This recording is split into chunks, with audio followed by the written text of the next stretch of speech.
The ring didn't even make a sound when it hit her sister's hand. I thought it would. I thought there'd be a little clink, or maybe a gasp. But no, just the dull, invisible sound of something sacred dying.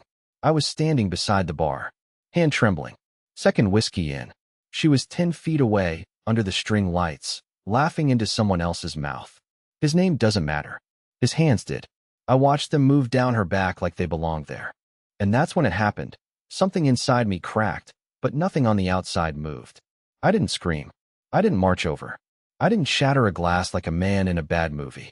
I just reached into my coat pocket, found the box, the one I'd carried like a fool all evening, hoping maybe she'd say, "I'm sorry." Maybe she'd look at me like she used to. Maybe she'd beg me not to give up. And I took out the ring. It still had her fingerprint on it from the night I showed it to her, when she said she needed time. Turns out, what she needed was Mason. Yeah, his name's Mason. Of course it is. Her sister, Riley, had been quiet all evening. She wore navy, stood on the edge of everything, and drank water while the rest of them pretended they were in some sort of Pinterest fairy tale. She didn't know I was watching her, too. She saw me. She saw her. She saw everything. So I walked up to Riley, looked her straight in the eye, and dropped the ring into her palm. No words, just a look that said, "Tell her she can keep the playlist, the books, and the dog. But not the lies. Not anymore." And I left. I walked out of the garden, past the table where we once promised we'd elope instead of doing some big, fake show like this. Past the chalkboard sign that said, "Love is patient." Past the man holding the mic and smiling like he'd earned what was mine. But I didn't go home, because home wasn't real anymore. Instead, I drove. No music, no GPS, just the sound of my own breath and the echo of the last thing she said to me that morning. "You always assume the worst, Warren. It's exhausting." No, Joe. What's exhausting is being right. I sat in the car for what felt like hours. Engine off, keys in my lap, hands still shaking. The wedding playlist echoed faintly from the barn down the hill. Some indie cover of "Can't Help Falling in Love." The irony made me sick. I stared at the steering wheel. I didn't cry. I didn't scream. I just kept tracing that moment over and over in my mind. The second her body leaned into his like it knew the shape already. Like it had memorized him. She didn't look guilty. Not even conflicted. She looked free. That's what destroyed me most. I was seconds from turning the ignition when there was a knock on the driver's side window. Sharp. 2 taps. I flinched. It was Riley. Still in that navy dress, barefoot now, heels in one hand, the other holding the ring box I'd given her. But she had something else too. A folded piece of paper, crumpled at the corners. I rolled down the window without saying a word. "I'm not giving this back to her," she said quietly, slipping into the passenger seat like we'd done this 100 times. "But you need to read this." I didn't want to. I didn't want more context. I didn't want backstory. I didn't want some half-baked explanation scribbled at midnight that tried to justify that dance, that betrayal, that decision to humiliate me with full eye contact under string lights. But I took it. It wasn't a letter. It was a receipt. 1 hotel room. 5 nights. 3 weeks ago. Booked under her name. "Check the second page," Riley whispered. I flipped it over. My heart fell into the center of my ribs like a rock dropped into a well. There were charges. Room service. Champagne. Chocolate-covered strawberries. One of the entries just read, "Anniversary package upgrade." I blinked. That's the same weekend she told me she was visiting her mom. "Her mom was with me," Riley replied. "She was recovering from surgery. Joanna never visited." The cabin of the car felt like it was closing in on me. I remember muttering something. I think it was "Jesus Christ," or maybe just a sound. My vision blurred at the edges. Not from tears, just rage. The kind that pulses behind your eyes and makes everything feel too loud. Riley reached over and clicked the air vents on, gently, like I was a patient having a panic attack. "I wasn't going to say anything," she murmured. I thought maybe it wasn't my place. But when you dropped the ring in my hand like that, I knew she didn't deserve silence anymore. "She never did," I said, but it came out half-choked. We sat there in silence, staring at the crumpled receipt between us like it had murdered someone. Maybe it had. It certainly killed something. I should have driven away then. I should have dropped Riley off, deleted Joanna's number, and thrown my phone into the lake behind the barn. But instead, I asked the worst question I could have asked. Did you know about him before tonight? Riley didn't answer right away. Then, slowly, painfully, not him. But I knew there was someone. I nodded, numb. That didn't make it better. That made it worse. She always talked about you like you were a lighthouse, Riley said suddenly, turning to face me. Like no matter how far she drifted, you'd still be shining in the same spot. That line gutted me. Because she was right. I had stayed put. I had shined for her, blindly, stupidly, through storm after storm, hoping she'd come back. She's not coming back, is she? I asked. No, Riley whispered. But she'll pretend she wants to. She always does. She's good at pulling people back just far enough to keep them in orbit. I looked down at the ring box in her lap. She doesn't get to keep the light anymore, I said. And that's when Riley did something I didn't expect. She opened the box, took the ring out, and dropped it into the cup holder like it was a used battery. Then she said, "So what are you going to do now, Warren? Drive home and scream into a pillow? Or do you want to see where she really was the last time she said she loved you?" I turned to her, and she was already holding her phone, scrolling. A video. And suddenly, I wasn't sure if I wanted the truth anymore. The moment Riley's finger hovered over the play button, I wanted to stop her. Not because I was scared of what I'd see, but because I already knew it would ruin me. There's a kind of knowing that lives in your bones, like when a storm's coming and your joints ache before the clouds roll in. That's what this felt like. The phone screen glowed between us. The engine was still off. The wedding music had faded into a dull thump behind the trees. Everything outside the car felt fake. The lights, the laughter, the smell of catered shrimp, all of it. Meanwhile, inside, the air was thick with something real. Something that hadn't been spoken out loud yet. Riley's jaw was tight, like she was bracing for impact. She didn't look at me. She just hit play. The video wasn't long, maybe 30 seconds, but it stretched through me like it was trying to burn its way into my ribcage. It was filmed vertically, like most things people regret. The angle was shaky, taken from behind a bush or maybe a parked car. There was no sound, the audio was muted. But I didn't need to hear anything. The visuals were enough. There she was, Joanna, in a hotel parking lot. Same green jacket she wore when she lied about going to her mom's. Her back to the camera. She was laughing, smiling, talking animatedly with, not Mason. This guy was older, at least mid-40s. Black button-up, no tie, graying at the temples. Confident, calm, definitely not someone from our circle. Definitely not just a co-worker. And then, the part that made my stomach physically lurch, he kissed her. Not fast, not sneaky, not like someone having an affair. It was slow, intimate, familiar. She kissed him like he belonged to her, like I never existed. Riley paused the video. "That's not Mason," I said, and my voice sounded like it came from someone else's throat. "No, that's someone worse," she replied carefully, like she was navigating a minefield she wasn't sure I was ready to walk into. I swallowed hard. My mouth was dry. "Who is he?" She hesitated, then finally said his name. "Malcolm." I blinked. Wait. Her therapist? That Malcolm? Riley nodded. I felt my pulse in my neck. "That's not possible," I whispered. "He's married. He has kids. I met him. We paid him. Together." "I know," she said softly. "That's why I didn't want to show you at first." I stared straight ahead. I don't remember breathing. The windows started to fog slightly. Somewhere in the back of my mind I knew I was slipping, not emotionally, but cognitively. Like my brain couldn't process this new layer fast enough. She wasn't just cheating. She was cheating with the man we went to for help. The man who heard everything. Who knew about our fights, our silences, the nights I slept on the couch and told him I was afraid she didn't love me anymore. And all that time, he was taking notes. Not for my healing. Not for our marriage. But for himself. I confronted him, Riley said quietly. 3 days ago. That's how I got the video. I turned slowly. "You what?" I had my suspicions for a while. The way she talked about him. It was too familiar. I followed her once. Didn't tell anyone. Not even Mom. And when I saw her go into that hotel, I waited. I wanted to believe maybe she was just meeting a friend. A stupid, messy escape. But then he showed up. My knuckles were white against the steering wheel. I wasn't gripping it, but my body was clenched like I was about to crash into something. "Why didn't you tell me?" "I didn't want to ruin you," she said. "But I think Joe already did that." I didn't respond. There was nothing to say.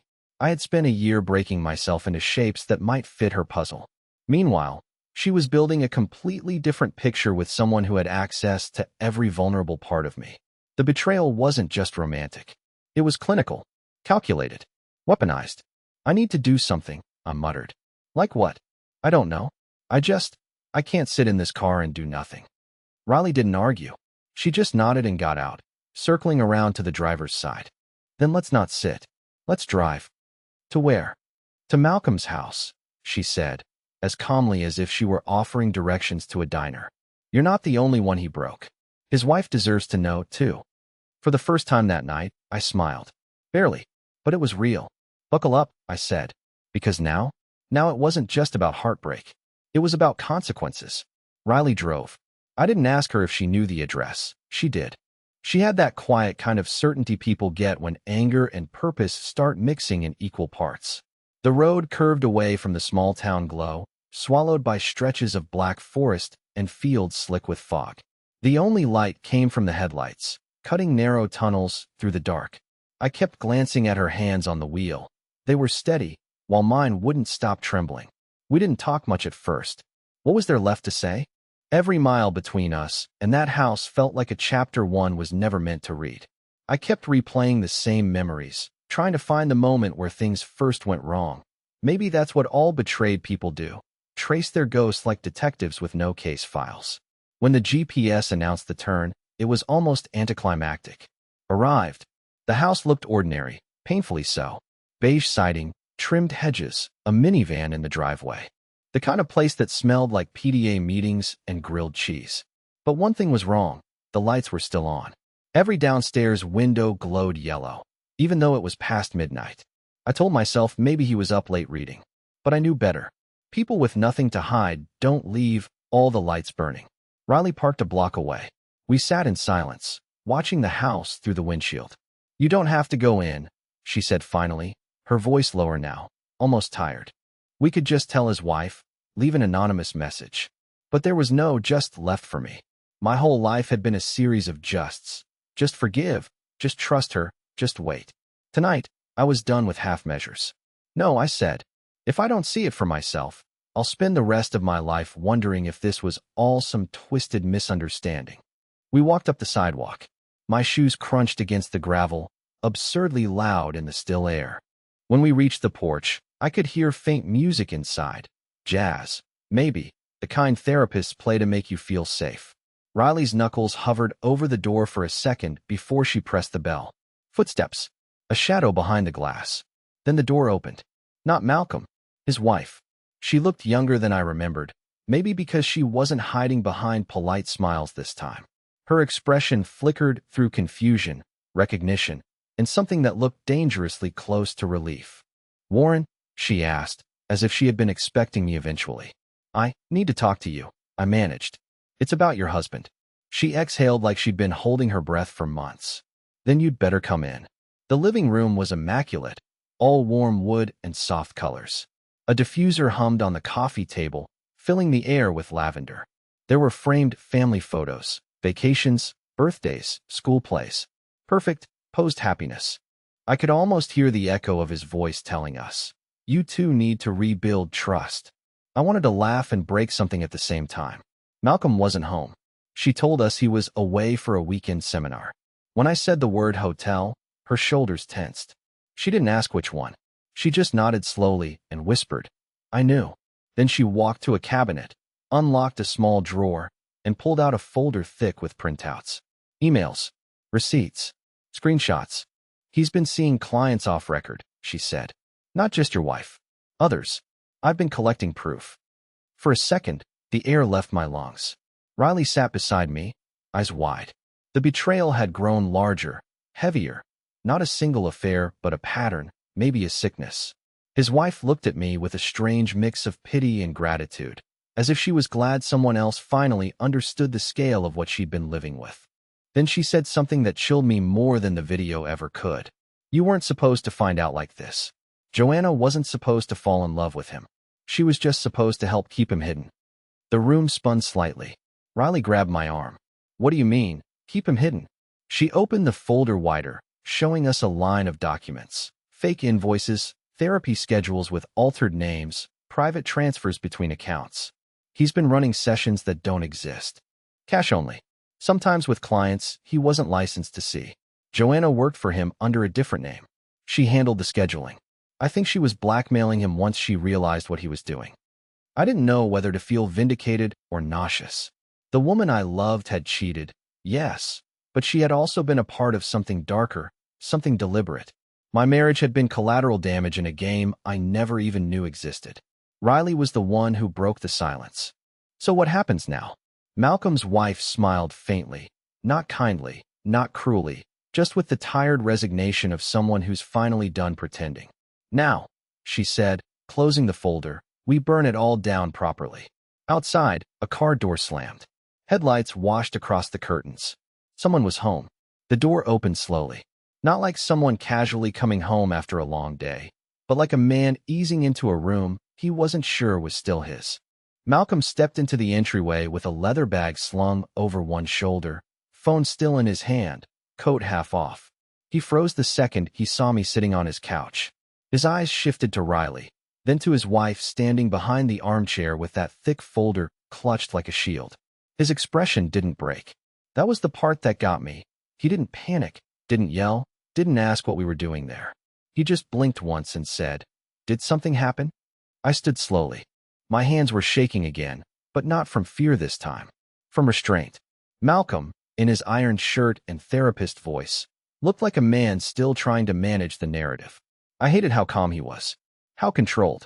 Like he believed this conversation was going to go exactly how he rehearsed it in the car. What happened, I said carefully, is that I finally stopped being blind. His eyes flicked to his wife. She didn't move. Neither did Riley. The silence in the room was heavy, alive, buzzing with the weight of everything none of us were saying yet. Malcolm set his bag down, gently. Okay, then let's talk. That sentence almost made me laugh. Let's talk. Like this was still a session. Like we were back in that softly lit office with the tea kettle and the bookshelves, where I sat across from him bearing my fears while he nodded and scribbled and earned every dollar with his silence. No, I said. We're past talking. Now we're listening. So go ahead, Malcolm. Start talking. His jaw tightened, just barely. He looked at his wife again. Lena, you don't know the whole story. I know enough, she said, her voice clipped. I know you lied. I know you broke our marriage vows and your license. And I know she pointed at me without taking her eyes off him, wasn't the only one. Malcolm exhaled slowly, closing his eyes like a man trying to conjure the right lie from a library of practiced half-truths. Joanna came to me after your first rough patch, he said to me, opening his eyes again. She was scared. She said you'd changed. That you were. No. I snapped, stepping forward. Do not spin this. Do not reframe this as something she needed and you provided. You took advantage of her, and you knew what you were doing. You think I planned this, he shot back, his voice rising slightly for the first time. You think I wanted to destroy a family, my own career? Riley finally stood. I think you didn't care. That's worse. He looked at her, really looked at her for the first time. Something in his face cracked then, not regret. Something colder. Like calculation. Like he was moving pieces on a mental chessboard. Then he said something that made the room still. You don't know what she told me about you. It took me a second to realize he meant Joanna. His tone was poison. Purposeful. He wanted me off balance. He wanted to plant seeds. Doubt. Division. Anything to keep us from staying unified against him. Don't, I said. Don't start dragging other people down just because you're drowning. He ignored me. You know what she said about your breakdown last year, Warren? About the way you'd spiral, isolate, stop speaking for days? She thought it was manipulative, not depressive. She thought you were emotionally blackmailing her. I should have shut him up. I should have screamed, thrown something, grabbed him by the collar and made him eat those words. But I didn't. Because even though I knew it was a tactic, even though I knew, part of me still felt that old, familiar flicker of self-doubt. That's what he was counting on. That's what he was always counting on. Lena, his wife, stepped between us then, voice cold and flat. You don't get to weaponize his therapy against him. Not anymore. But Malcolm had already shifted. He'd lost control of the conversation and knew it, so he leaned into menace. Subtle, but clear. You know this ends messy, he said to all of us. If you go public with this, I will drag every one of you into a storm you're not ready for. Joanna has emails. Screenshots. She'll say you coerced her. You think people will believe a bitter ex-husband and a vengeful sister over two people in therapy? No, Riley said, stepping in front of me. They'll believe video, receipts, call logs. And your wife. Lena didn't blink. Try me. Malcolm didn't reply. He picked up his bag again, this time without care, and headed for the stairs. You should all leave, he muttered. We will, I said, turning toward the door. But the last thing I want you to remember, Malcolm, this isn't over. Not by a long shot. Outside, the night was colder than before. The wind had picked up. I felt it in my teeth. We got in the car and shut the doors in silence. I thought I'd feel satisfied. Avenged, maybe. But instead, there was just a heavy, bitter weight in my chest. Because I knew, now more than ever, this story wasn't about infidelity. It wasn't about heartbreak. It was about control. And it wasn't just her I had to worry about anymore. We didn't drive home that night. We didn't speak for a while, either. Riley pulled into a closed car wash lot and killed the engine. We sat there in the dark, watching the steam roll from our mouths as the temperature dropped. The silence between us wasn't awkward or cold. It was the silence of two people who had just seen something they couldn't unsee. The kind of silence that holds its breath because it knows the next sentence spoken might change everything again. It was me who broke it first. I thought she loved me, I said, but it came out small, pathetic. I hated the sound of my own voice. I hated how I still used present tense. Riley didn't look at me. I think she did, but not in the way you needed her to. I let that hang. It hurt more than anything Malcolm had said, because it was probably true. Joanna loved me the way an architect loves their first draft. Proud of the shape, fascinated by the potential, but ultimately willing to tear it down when a better blueprint shows up. And now I was the wreckage beneath her next great design. That design, it turns out, had a name. Riley leaned forward and popped open the glove compartment. There's something I didn't tell you, she said, pulling out a worn, spiral-bound notebook wrapped in a rubber band. I found this in Joanna's old bedroom when I was helping Mom clean out the attic. She handed it to me. I didn't open it at first. I just stared at it like it might detonate. What is it? Notes, she said. Plans. From 2 years ago. I peeled the rubber band off slowly, flipping open the first page. My name was at the top in all caps. Warren, Phase 1, softening. My stomach flipped. The handwriting was definitely hers. Swirly, controlled, with her little looping lowercase e-s. And the contents were worse than I could have imagined. Lines of manipulation strategy. Emotional pressure points. A literal bullet point list of how to make me doubt myself gradually over time. Notes on how to trigger guilt responses. How to isolate me from certain friends. Suggestions for when to bring up my worst insecurities, always after intimacy. There were even timed goals. By month 6, begin therapy suggestion. Month 8, propose distance for clarity. It wasn't random. It wasn't emotional collapse. It was orchestrated. Every fight, every moment I thought she was just overwhelmed or tired or needing space. She had written it down. I flipped further. There were other names. 3 of them. One circled, one underlined, one with a question mark beside it. Malcolm's wasn't the first name she had experimented with. He wasn't her first affair, I whispered. No, Riley said quietly. Just the most useful one. There was a diagram on the last page. No joke, an actual diagram. Like a flowchart. There were arrows, dates, strategies. At the center of it all was a line she'd written and circled 3 times. Not about love. About control. Power is more stable than affection. My mouth went dry. All those nights I thought I was losing her to distance or disconnection. She wasn't fading. She was evolving. She was testing. Every time I tried to win her back, it had only confirmed that she had power. I was the experiment. And worst of all, I'd passed. I don't think this was about you at all, Riley said after a long pause. I think you were the foundation. She built something on top of you, and when it was stable enough, she didn't need the base anymore. I shook my head. She told me once she was afraid of being ordinary. That's all it was, Riles. She was terrified of ending up boring. Married. Predictable. Then why did she turn herself into a cliché? She asked. A cheating wife, sleeping with the therapist, scheming behind her husband's back? There's nothing original about that. Unless it wasn't his idea either, I said slowly.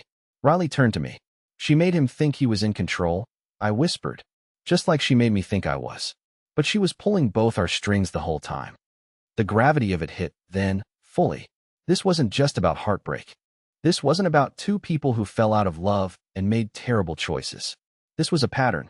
A person who saw others as pieces, and games as the only real relationships worth committing to. And now we had proof. A notebook, a video, a folder of financial lies. We sat there as the fog began to creep up the windshield again. I couldn't look away from her handwriting. I hated how familiar it was. I hated that a part of me still wanted to find a note that said, "But I loved him anyway." There wasn't one. Just a final line scratched in red ink. "If the plan collapses, burn the wreckage before they realize what it was." I looked up at Riley. "She's going to try to bury this." Riley nodded. "Unless we make it unburyable." And in that moment, I knew. This wasn't about revenge anymore. It was about exposure. And Joanna? She wasn't just going to lose the game. She was about to be unmasked as the one who built the board. There's a strange kind of silence that comes before exposure. It isn't peace. It's the kind of quiet you hear before a storm rolls in, where the sky feels too still, the birds vanish, and your skin tingles because you just know something's about to go wrong. That's the space Riley and I lived in for the next 48 hours. We uploaded everything, carefully, methodically, anonymously. The video of Joanna and Malcolm, the receipts, the therapy session logs, and the notebook, scanned, watermarked, uploaded to a secure drive with a burner email address. Riley built a timeline that looked more like a criminal case file than anything romantic. We didn't blast it on social media. We were smarter than that. We sent it to 3 people: Malcolm's licensing board, a trusted journalist Riley knew from college, and Malcolm's own wife, Lena, who was now fully on our side. The journalist responded first. She said one sentence: "This is going to take down more than just a marriage." And I believed her.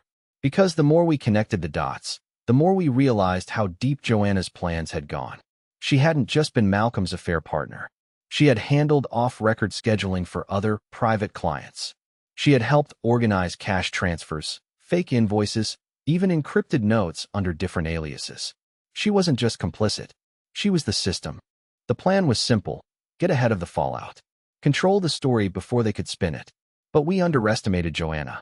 We underestimated her capacity for preemptive destruction.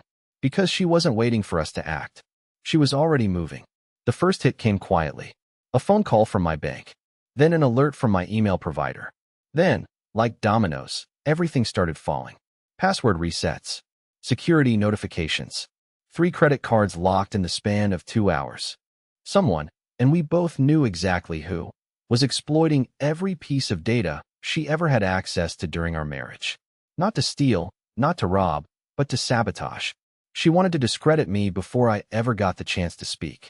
I spent the next day in a digital hell, reclaiming accounts, freezing credit, wiping old backups. Riley barely slept. She was dealing with her own barrage. Someone, again, we didn't need a guess, had sent a mass email to her coworkers from a fake address, implying she was having a breakdown and needed medical leave. It was subtle, cowardly, but effective enough to shake things. We met back at her apartment that night. Phones off, laptops shut, all lights dimmed like we were hiding from something real. And maybe we were. "She's not trying to win," I said. "She's trying to erase us." Riley poured us both a glass of water, her hands shaking only slightly now. "She always said stories were more powerful than truth," she replied. "That's how she thinks. Whoever controls the narrative controls the outcome." I stood by the window and stared out at the empty street. I wondered how many others she'd done this to. How many lives she'd reshaped. How many people never even realized they were being moved like pieces on her board. That's when Lena called. Her voice was low, sharp, like someone trying to keep calm in a burning room. "She's going to the press," she said. "I just got a message from her new lawyer. She's claiming you and Riley fabricated the evidence to sabotage her career and Malcolm's license.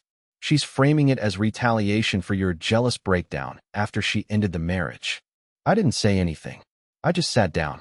"She submitted a counter dossier," Lena added. "Fake therapy notes. Manufactured texts. All in your name. She's turning the entire story inside out. And Warren," she hesitated, "she's very good at it." Of course she was. She'd been rehearsing for years. She wasn't just defending herself. She was recasting the roles, making herself the survivor, the manipulated one, the woman who had escaped an unstable husband and a bitter sister-in-law. She was using pieces of the truth, my past mental health struggles, Riley's estrangement from their mother, Malcolm's own resignation, and flipping the lens. "She's betting the world won't believe you," Lena said quietly. "Because in her version of the story, you're already the villain." It was Riley who responded. "Then it's time we stop playing by her rules. We weren't tech geniuses. We didn't have PR agents. But what we did have was something she couldn't delete, a record. And not just digital, physical, handwritten, signed, filed." Riley had kept copies of everything we gave the journalist, and Lena had just found a series of old financial records linked to a shell account Joanna used for freelance consulting. The names attached weren't just Malcolm's clients. One of them was a city official. We had leverage. But leverage means nothing if no one listens. So that night, we made a decision. We weren't going to hide anymore. We drafted a public statement, short, direct, painfully honest. Riley and I signed our names to it. We sent it to the journalist. We sent it to the board. We sent it to Lena's lawyer. And then, just before sunrise, we posted it on a locked page and handed the password to one person we trusted, not to leak it, but to use it if we disappeared. Yes, disappeared. Because at this point, we didn't know how far Joanna was willing to go. And judging by how quiet she'd gone after the smear campaign launched, it was clear her next move wouldn't be digital. It would be personal. And that's when the knock came. 3 sharp taps at Riley's front door. We froze. Because whoever was behind it wasn't knocking like a neighbor. The knock echoed through the apartment like a gunshot. 3 slow, deliberate taps. Too firm to be casual, too soft to be official. Riley and I froze. We exchanged a glance that said everything. It was nearly 5 in the morning. No one knocked at that hour unless they wanted something. Or were here to stop something. Riley quietly reached for the baseball bat she kept behind the coat rack.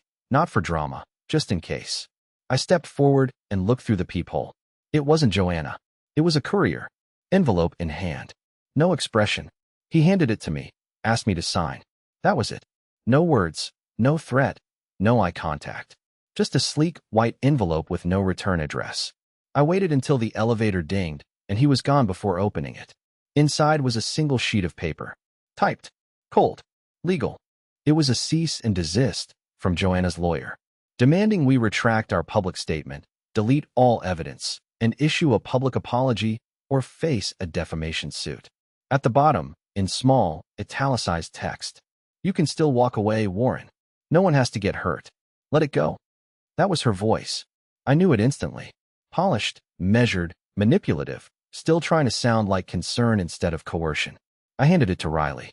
She read it once, then folded it in half and lit the corner with a match from her candle drawer. "Let it burn," she said. And we let it burn, because we weren't afraid anymore. 2 days later, the journalist ran the story.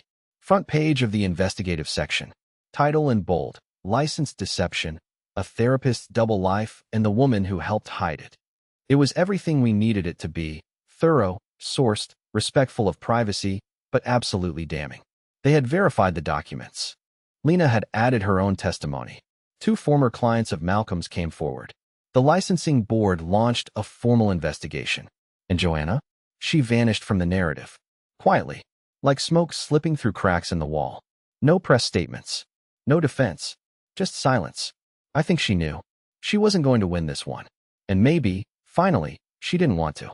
The weeks that followed weren't cinematic. There were no dramatic arrests. No viral posts. No public shaming. Just the slow, steady process of life returning to something real. Riley got her job back. Lena filed for divorce. The licensing board suspended Malcolm's credentials pending a formal hearing. The city official named in the documents resigned before the investigation could reach his desk. And me? I went home. Not to the apartment I once shared with Joanna. I left that behind. I moved out to the coast, found a small house with chipped paint and a front porch that creaked. I planted a garden. Bought a used bike. Got a dog. A ridiculous rescue mutt with too much energy and one ear that refuses to stand up straight. I named him Atlas. Because he carries nothing but joy. Riley visits sometimes. We don't talk about Joanna much anymore. There's nothing left to say. We talk about books. Our weird neighbors. The ocean. I see her laugh now. Really laugh. The way she never used to when she lived in her sister's shadow. One evening, as we watched the sunset from the porch, She turned to me and said, "You know, it's kind of beautiful how the truth always finds its own way out." I nodded. Because it does. Even when someone tries to bury it. Even when they turn love into a weapon. Even when you think you're broken beyond repair. The truth, eventually, climbs out of the rubble. And when it does, you get to start again. Not as a victim. Not as a fool. But as someone who survived the story someone else tried to write for you. And finally picked up the pen.